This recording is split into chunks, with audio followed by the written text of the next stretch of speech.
Shalom, kembali lagi bersama dengan kami Renungan Harian HKBP Batam Center melalui akun YouTube HKBP Batam Center. Pada hari ini firman Tuhan tanggal 24 Februari 2022 tertulis dalam Injil Markus 14 ayat 62. Demikian firman Tuhan.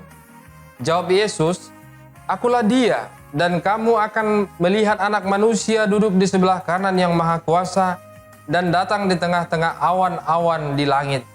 Demikian firman Tuhan. Saudara-saudari, ada seorang pemuda yang berjalan dari Tapanuli bagian selatan menuju Tapanuli utara. Dia berjalan kaki sekian kilometer dengan membawa bekal. Di tengah jalan bekalnya ini sudah mulai habis. Lalu ketika dia mulai menjumpai satu-satu rumah di tengah jalan, dia pun malu-malu, dia pun ragu-ragu untuk menumpang, mau mandi dan juga makan. Tetapi karena dia sudah sangat kelaparan sekali, dia mengetuk pintu rumah yang ada di pinggir jalan dan dia berkata, "Assalamualaikum, Assalamualaikum." Dia berkata Assalamualaikum karena dia melihat ayat-ayat kursi di depan pintu rumah tersebut.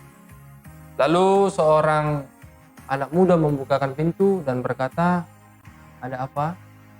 Apa yang bisa kami bantu? Saya sangat membutuhkan air minum karena saya sudah haus." Lalu dengan spontan dia mendapatkan air minum dan makanan yang ada di sana. Ternyata ditelusuri, dia adalah seorang Kristen yang hanya karena kehausan dan kelaparan dia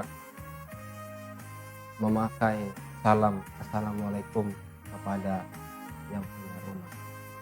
Saudara-saudari yang terkasih dalam nama Tuhan Yesus Kristus, sering sekali kita menggadaikan identitas kita dalam situasi yang sulit di tengah-tengah kehidupan kita. Secara khusus ancaman-ancaman, bahaya-bahaya yang kita hadapi sampai saat ini, mungkin kita juga pernah menggadaikan iman kita secara tidak langsung maupun secara langsung. Firman Tuhan pada hari ini juga, Yesus menegaskan identitas dia sebagai Mesias. Meskipun imam besar bertanya kepadanya, "Apakah engkau Mesias, anak yang terpuji?" Yesus menjawab, "Akulah dia, dan kamu akan melihat Anak Manusia duduk di sebelah kanan yang Maha Kuasa dan datang di tengah-tengah awan-awan di langit."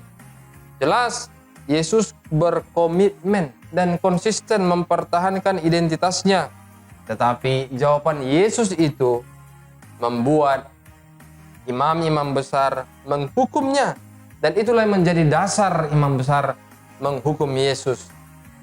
Saudara-saudara yang terkasih dalam nama Tuhan Yesus Kristus, berjalan di dalam kebenaran firman Tuhan adalah berjalan yang sangat susah, berjalan yang sangat sulit.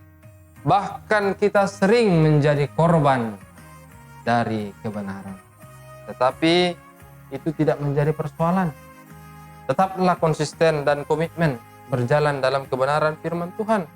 Sekalipun kita merasa menjadi korban di tengah-tengah kehidupan kita yang saat ini, tetaplah hidup dalam kebenaran firman Tuhan sebagaimana Tuhan juga hidup dalam kebenaran yang Dia ajarkan kepada kita. Sebab kebenaran yang sejati adalah hidup dalam kebenaran firman Tuhan. Tuhan Yesus memberkati kita. Amin.